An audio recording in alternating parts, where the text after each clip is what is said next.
Odile a 48 ans. Elle est hôtesse de l'air et maman d'une jeune fille de 18 ans. Comme tous les matins devant son miroir, c'est le même constat. Je suis assez marquée ici, j'avoue, et c'est ce qui me pèse le plus. J'ai toujours eu un peu les rides du lion, mais là, ça va, j'ai l'habitude. Mais là, j'aimerais bien juste un peu plus corriger cela, voilà. J'ai perdu quelqu'un qui m'a quittée il y a environ 2 ans et demi, avec qui j'ai passé plus de 3 ans, donc j'étais très amoureuse. Et il était plus jeune que moi, donc le fait qu'il me quitte pour une fille de son âge, bien évidemment, ça m'a perturbée quand même. Depuis cette déception amoureuse, Odile regrette un peu son visage d'antan. Avec nostalgie, cette femme soucieuse de son apparence se replonge dans les photos de sa jeunesse.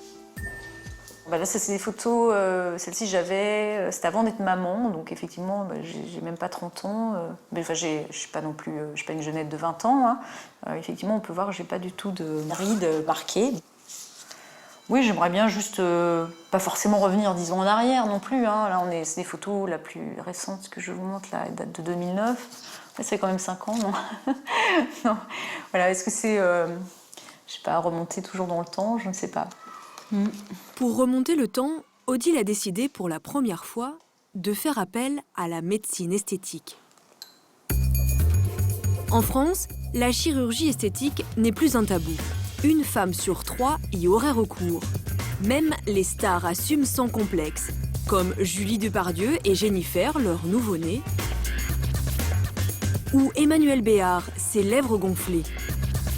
Autrefois réservée à une poignée de privilégiés, la consultation avec un magicien du scalpel est devenue une pratique courante. Pour répondre à cette demande, les nouvelles techniques se multiplient désormais. Il y en a pour tous les goûts et tous les budgets.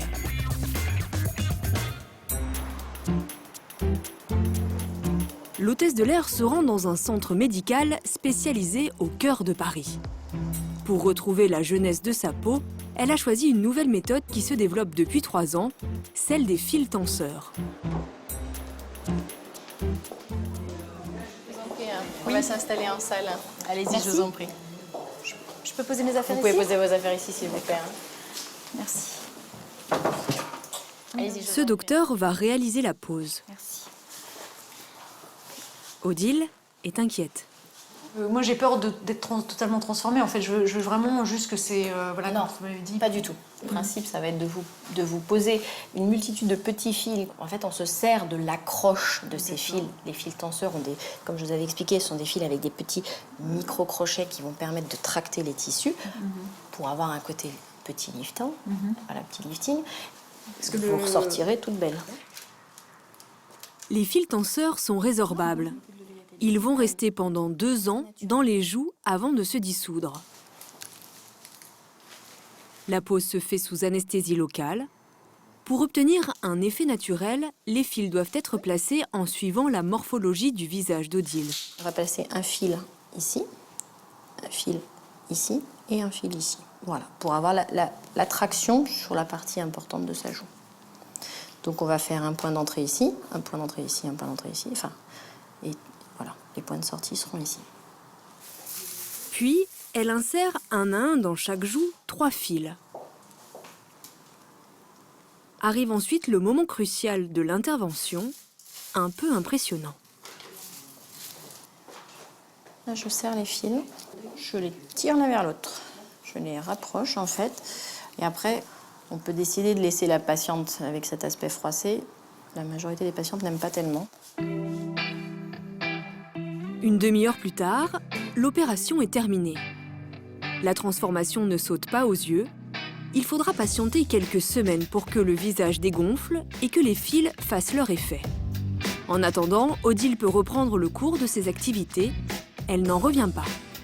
C'est génial, c'est vraiment ce que je voulais, c'est incroyable. Je suis bon, je suis vraiment toute mon appréhension finalement n'était pas justifiée, c'est bien.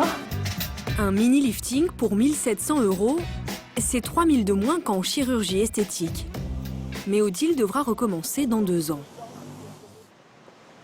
De l'autre côté de la capitale, dans le 17e arrondissement, Je vais passer un coup de balai. Agnès a 44 ans. Elle est mère au foyer et ses 6 grossesses lui ont fait prendre des kilos.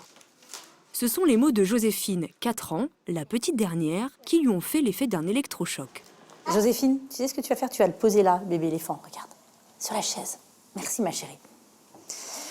Alors Joséphine m'a dit il y a quelques mois, on discutait, elle m'a vue en maillot de bain et elle m'a dit « Oh maman, tu as de grosses fesses maman ».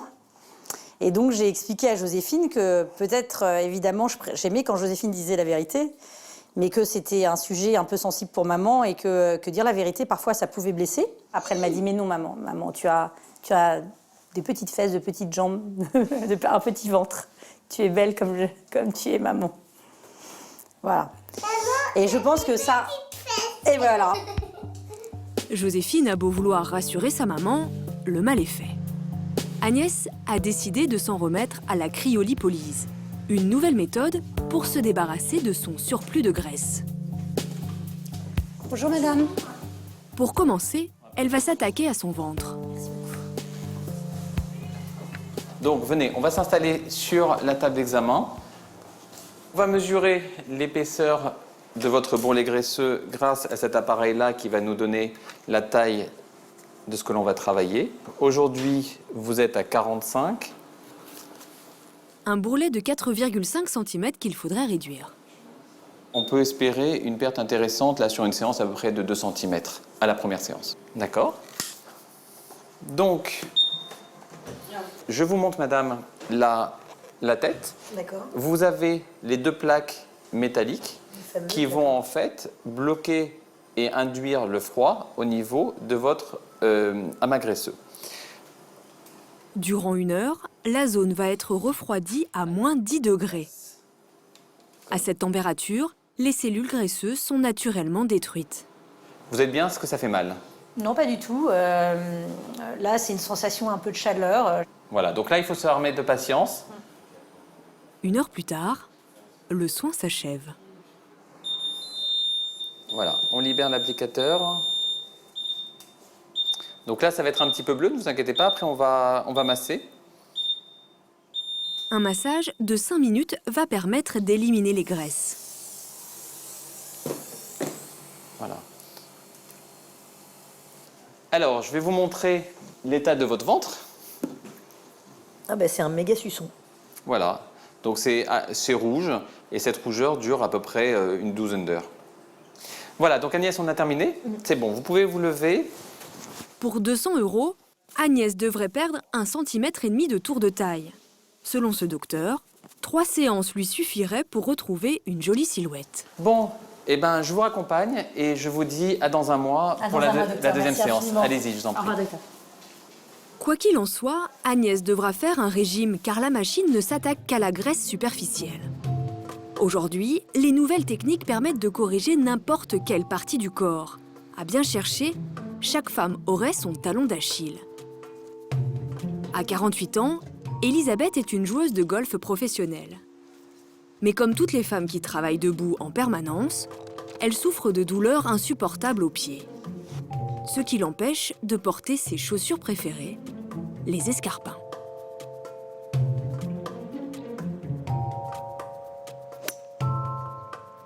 Si je parle du talon, genre 10 cm, ça fait 1 an et demi, j'en porte pas. Je peux pas rester debout en talon, absolument pas. La cambrure, avec le fait que le coussinet ne soit pas amorti, je ne pouvais pas marcher avec des talons. Je pouvais pas faire ma fille. Je vais pouvoir le refaire. Car il y a quelques jours, Elisabeth a trouvé une botte secrète, tout droit venue des États-Unis et vantée sur les plateaux de télévision.